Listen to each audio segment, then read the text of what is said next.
Welcome explorers. Today, dive into the thrilling TTP narration of Hunting with Predators by Banancake, a 25-part fan-made saga from the Nature of Predators series by Spacepaladin15 on r/HFY. Memory transcription subject, Vickery, the honey badger. Date, standardized human time, October 31, 2136, 14 days after the Battle of Earth. I clung to the ceiling with every ounce of strength I could muster, holding my plasma torch directly to a fire detector. As seconds passed, I began to suspect that this might not play out the way I thought it would, and I would be unceremoniously shot off the ceiling. Fortunately, I was suddenly blasted in the face by a thick cloud of fire suppressant. The hallway was filled with violent hissing as everything was concealed in a thick, white fog. The stark white lights went out, leaving only the red haze of blinking emergency lights on the ceiling. Startled, my grip on the support beam faltered, and I fell to the floor back first with a metallic clang as the tools in my bag hit the plate flooring. I was reminded once again that my ribs were indeed still broken. The landing knocked the breath I was holding right out of my lungs. I wheezed as I rolled over, clutching my side in pain. Further down the corridor, the shouts of the crocodile began to die down to weary groaning as the gas did its job. Suppressant systems were pretty much the same among all Federation ships. They worked by drastically reducing the oxygen density in any section of the vessel, snuffing out fires. One side effect was that any life forms present could also find themselves being snuffed out if they were trapped in it. Generally, the oxygen density would be brought down low enough to suppress a fire but not so low that it'd kill the ship's occupants.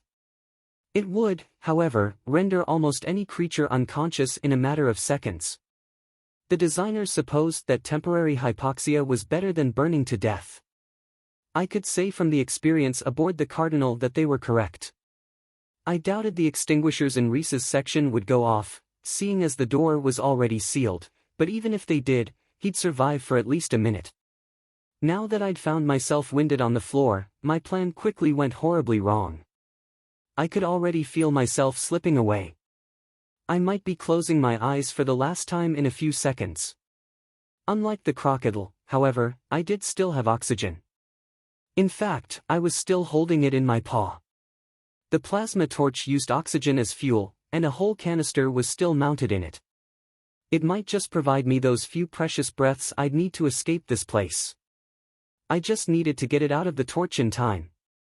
I rolled over and fumbled with the cutter, frantically opening the casing to get to the small canister mounted inside. I pried the device open and began desperately unscrewing the tank. I was getting drowsy. My vision began to darken. The blaring alarms faded to reverberating echoes as my head buzzed with a fuzzy sensation. I jolted to the side as I watched a crocodile collapse beside me with a thud, dropping his rifle on the floor. I fidgeted with the torch with renewed vigor. I had mere seconds. Delirious, I looked out into the fog and began to hallucinate. The fog seemed to move in unpredictable swirling patterns. Among them, I saw a pair of glowing, red eyes that seemed to leave trails in the fog. They looked the same as the wolves did in the light of the flare. An eerily tranquil sensation fell over me as I finally got the canister out of the torch. I opened the valve and the freezing gas shot out in a jet. Using the thick fur around my neck, I shielded my paw and cupped it in front of the opening, funneling the precious O2 into my mouth. I took a deep breath of the gas, hurling myself back into lucidity. The hallucination faded, and a crocodile stood in its place, turning his rifle down toward me. I felt a familiar numbness fall over me as my heart pounded against my aching ribs. I grabbed the rifle next to me, and without hesitation, I fired. The avian stumbled backward, dropping the gun to the floor with a silvery clang before he himself fell face first in front of me. He never even made a sound.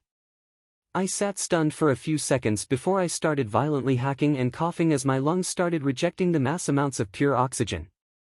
It was painful, but it bought me precious seconds. If the designers of this craft had any sense, there was a shut-off switch somewhere around here. That should stop the gas and open the doors and vents lining the hull. I stumbled against the wall and walked the length of it, banging on it while I searched for a panel. Finally, one of them seemed to give. Feeling along the edges, I found a latch and hastily pulled it open. Inside was a wall with assorted switches and circuitry mounted to it. I threw the shut-off switch, and the hissing gas ceased instantly. Metallic thuds echoed through the hallway as the doors lining the sides opened and the vent seals gave way. I closed the valve on the oxygen tank, still coughing violently. I doubled over for a moment as the fog began to dissipate. Panting and wheezing, I turned to look behind me. 2 crocodile were sprawled out on the floor. One was lying in a pool of their own blood. I killed someone. I stumbled against the wall, squeezing my eyes shut while I tried to catch my breath. I felt like an animal. I knew it was him or me, but I couldn't look past how little I hesitated. I couldn't afford to stop and process it. Reese was still trapped. I needed to find a maintenance hatch. There had to be a way to bypass this lockdown. I ran to the end of the hallway, entering a junction. The doors were, of course, closed. Still reeling with oxygen toxicity, I loosened a panel and climbed inside. I spent the next few minutes trying to bypass the lockdown for this hallway's doors. Strangely, the wiring on this ship was a mess compared to how the humans did it. I was having trouble finding the right cables. That did, however, have the fortunate side effect of shutting off the incessant alarms in this section. I could finally hear myself think. Perhaps that wasn't such a good thing. Killing that soldier seemed to loop endlessly in my imagination. I might not have paid it much mind were it not for Tenga. Shit, Tenga. Lost in thought, I crossed the wrong wires before I heard a door in the junction open. I quickly slid out of the hatch and looked to my left. Inside the open threshold was a narrow corridor with steel grating for a floor. The space was cluttered with machinery and electronics. Also inside were 2 figures outside a closed door. 1 crocodile and 1 harchin. They turned to me, startled by the sealed door suddenly opening. Shit. I stood frozen, and so did they. They didn't appear armed, but I didn't like the idea of going into a melee with a much bigger crocodile. I couldn't just close the door as much as I wished I could. Don't move. The avian said nervously. He began to cautiously approach me. The harchin followed behind. They looked past me more than they ever looked at me. They probably suspected that a human was close by. I frantically pressed the button on the console over and over again, knowing full well nothing would happen. I had nowhere to run. There was no way I was overpowering 2 soldiers. Satisfied that no human was present, they continued to approach. You're coming with us, the crocodile said sternly. My brain kicked into overdrive as I watched them approach. I had to think of something fast. Fighting them could be nothing but a last resort. Those talons would tear me to bits. I couldn't beat them, so the next best thing was to convince them that I could. As they approached, I crouched into a wide stance. I can't believe I'm doing this. I bared my teeth and extended my claws. I tried to make myself look as feral as possible. As far as they knew, the humans had made me into some sort of super predator. I made it personal, thinking about the pain they'd caused my friends. The pain they'd caused me.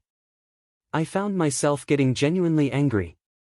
I lunged forward, and I screamed at the top of my lungs, "I'll fucking kill you."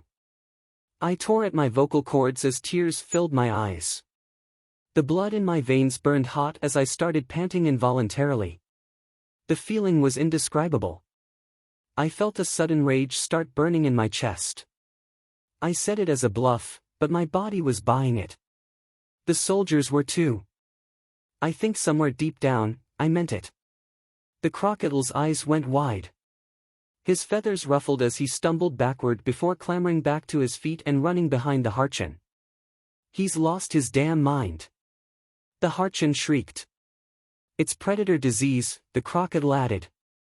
I charged forward, selling the bluff as much as possible. Screaming, cursing, growling, I wanted them to think I was totally insane. The pair scrambled into a small room on the other side of the narrow corridor and shut the door, locking the rabid Venmal out. I ran into the steel door and kicked it. I let out an enraged scream before I doubled over, panting heavily. My limbs ached and trembled violently. That could have gone horribly wrong if they hadn't bought it. I couldn't believe that actually worked.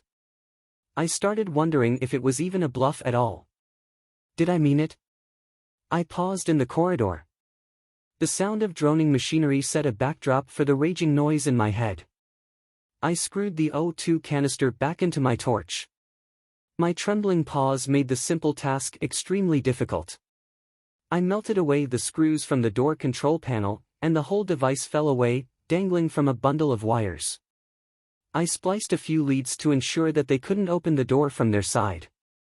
I leaned against the wall, pressing my paws against the sides of my head. I needed to focus, but I was beginning to spiral again. What would my family think if they saw me like that? Was there really something wrong with me? I shook my head and groaned as I approached the door they were standing at earlier. An elevator. Perfect. I ran back to the maintenance hatch and continued trying to get Reese out of there. I bypassed the lock on the door Reese was trapped behind and heard it hiss open down the corridor behind me. I turned around to see Reese leaning against the wall. He shot up and began to run toward me. I stood motionless. He passed the shot crocodile, looked down at the corpse, and looked back to me. A new understanding was written in his eyes. He squatted down and picked me up, placing me on his shoulders. "You did what you had to do, Vic," he said in a near whisper. "I know," I said weakly. I was suddenly startled as all the doors opened and all the alarms stopped. Reese and I looked around, bewildered. "What just happened?" Reese asked. His eyes darted around between the now opened corridors. My ears twitched and swiveled around as I heard footsteps above us at varying distances. "The lockdown is lifted," I said, perplexed. I hoped it was a sign that Foster and her men had found a way in. "There's an elevator down there, let's go." Reese jogged to the closed doors and hit a button. He sighed. "This the only way up? Only one readily available?" Reese hung his arms. "I fucking hate elevators." There was a noticeable amount of stress in his voice. I looked down at him from atop his shoulders. "Are you scared of elevators?" Reese snickered as he impatiently paced in front of the doors. "Got stuck in one as a kid. Avoided them at all costs ever since. This was too good. You've impaled a wolf half your size on a literal stick, and you're afraid of an elevator? Hey, I was afraid of the damn wolf too. That's why I stabbed it. I'd stab this blasted elevator too if I could." I laughed as the lift arrived on our floor. It was a much-needed distraction. Reese held his handgun toward the doors as they slid open, revealing an empty elevator. Reese crouched inside to avoid bumping my head into the threshold. "Where we headed?" Reese sighed. "Top deck." "Wonderful." Reese slammed a fist on the panel and the doors closed. With a slight lurch, the elevator began ascending. It was spacious inside, designed to transport large groups of personnel at once. I started bobbing up and down slightly on Reese's shoulders as he began rapidly tapping his foot. "So, what if they're up there waiting for us?" the human asked, looking around nervously. "They did spot us heading this way earlier. They could be posting at all the lifts trying to catch us." I steadied myself. His constant foot tapping was about to knock me off his shoulders. "That was my thinkin'." Reese looked to the ceiling. "Well, as much as I hate elevators, I have always wanted to try some secret agent shit like this." He set me down and jumped up, pushing against an emergency hatch in the ceiling. This caused the entire lift to rock and lurch when his feet hit the floor again. We both wobbled for a moment before he tried again. With a snap and a clang, the hatch went flying open. Above us, I watched as the roof of the elevator shaft got closer before the lift began slowing to a stop, leaving just enough room to crouch above us. Reese picked me up. "Up you go," he whispered. He boosted me up to the ceiling, and I crawled on top of the lift. Reese jumped up, pushing his body through the hatch using only his arms. He squatted down next to me and silently closed the hatch, leaving a narrow slit for us to peek through. The doors below us slid open, and I could hear voices from outside. "It's empty." I could see a crocodile enter the lift and scan around with their rifle through the slightly opened hatch. Another voice replied from outside. "Are you sure?" A human and a Venlil were spotted heading this way. "You think I would miss a human and a Venlil sitting in an elevator?" the soldier snapped back.